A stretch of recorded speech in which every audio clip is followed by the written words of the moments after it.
Saturday, June 20th, half-beat first day of summer. I was going to say spring. We're going to do a garden tour and look at how our plants are doing. We've been getting weather in the 70s and 80s, which is perfect for the tomato blossoms to set fruit with. And we're waiting on our tomatoes to get bigger and ripen. There's my hand for some scale. This back portion here, I haven't really talked about too much. This is where we've been growing our leafy greens. We had some Florida broadleaf mustard that we were growing. They've since bolted, so we've replaced this area with bok choy. This is a hybrid variety. This is win-win choy, and the seeds are available through Johnny's Seeds. What's nice about this plant is that we can let it grow and allow the leaves to get to a certain size, harvest it without taking the whole plant out. And what happens is we'll have more leaves to harvest from later on. It tastes more like chard than bok choy, but given the state of things, it's nice to have leafy greens from our garden rather than have to go to the store for them. So we've been relying on our garden more than we have before. This is a long-term goal anyways, but the whole pandemic has really accelerated some of our goals, and getting into returning to planting hybrid varieties has been something that we've done because they have traits that are great for growing staple amounts of food.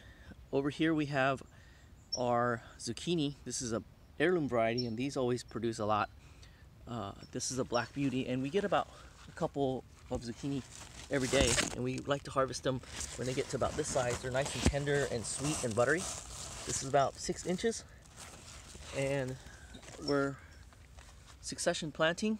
We have a yellow squash that we're waiting on, and just right above is our pepper bed with a lot of the pepper plants that we received as the Burpee Gardeners of the Year, one of the Gardeners of the Year, and we're Gardeners of the Year for the month of October. And this is a really cool cayenne pepper. I really never expected it to get this big. And this is the variety. It's the Ristera Cayenne number 2. And we already harvested one jalapeno from here where you can see the stem. And we're waiting on some of the hot varieties. Let's go in the 150 square foot area and see what else is growing. We have the golden bantam corn here. I goofed over here with the corn plantings. This is a 82 days to maturity variety. I always forget and think corn is all 100 days like this popcorn. So I like to stagger so that we don't get cross-pollination, and tassels are forming up there and tassels are forming here. We got ears, so there is a slight chance for cross-pollination. I've been coming in here with the popcorn and shaking the pollen and make sure they get pollinated before the pollen from the golden bantam corn starts getting over there. So I'm not too concerned about cross-pollination of the popcorn. We have more seeds.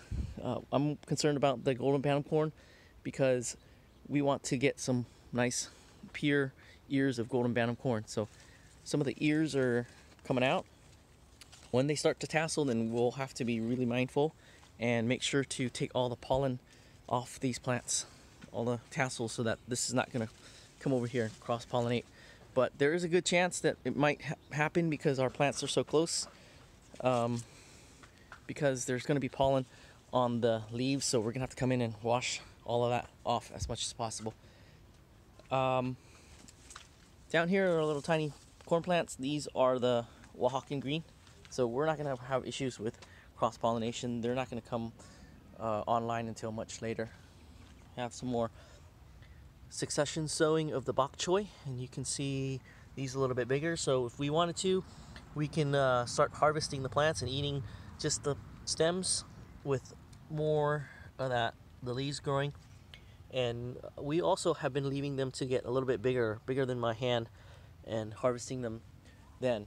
We have a giant purple zinnia. If you're wondering about the screens, if you notice them here this time and not, we have quail now, and they can jump pretty high, so the screens are there to keep them in that area. Shishito peppers. We have quite a few plants, and the plan is to use it in a dish. And then our tomatillos are producing. We're getting some tomatillos on the plants.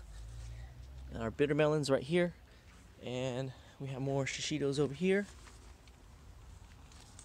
And as far as our onions, this is how big they're gonna get this year. We've been using them at this size for dishes that don't call for a lot of onions. But the plan is to plant some of these things down and get some onions in the fall. And then another plant that's a summer plant is the cucumber. This is a national pickling cucumber. Up there we have our pumpkins that are growing. More Oaxacan corn. We're gonna see if we can grow them up there. And this is our grafted tomato and how it's looking. It's making blossoms. Potatoes. Got a couple plants. And we're gonna go this way to the resort garden. And before we go up there, we have more potatoes that are finishing up. This one's finishing up. This is our other tomato plant with some tomatoes down there. This is another potato plant that's finishing up. And then up here our grapes are starting to ripen, but I think maybe the birds are coming to get them. Yeah, I think they are, because there was a couple of more grapes that were purple. And our peppers and more zinnias up there. Let me backtrack and show you yellow zinnia that we're growing this year. It's pretty neat. It reminds me of Big Bird. So let's go there real quick without giving you or getting you dizzy by going too fast. Okay, here we go. This is Bennery's giant yellow. It's like Big Bird. Reminds me of Big Bird. While we're over here, we have some. There are a couple quails that are coming. We have some artichoke plants that we're growing more of. Another potato plant. Tomatoes. So we'll head back. Trying some Succession Roma tomatoes this year. Hopefully we can get some to grow. As we know, the temperature is going to be warming up, and sometimes it gets too hot for the blossoms to set fruit. More zinnias up there if we didn't already call those out. And over here in the resort garden we have our glass gem corn. They're getting pretty tall. And our Cajo watermelon. We're getting good sized leaves. I would like to see more foliage. It's starting to make some male blossoms, but I'd like to see more foliage before I would really get excited about the size of the watermelon it can produce. Let's see what else here. It's a bunch of herbs. We'll just gloss over the herbs.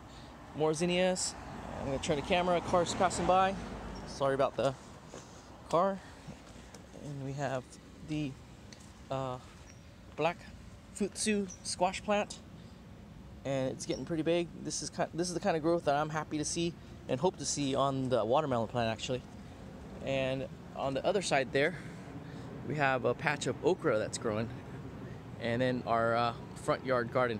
So we're not going to go out there today. It's starting to get a bit loud, so we're going to end the video here. I want to thank you for coming out, and I hope your summer is going to be a good one despite all the things that are happening.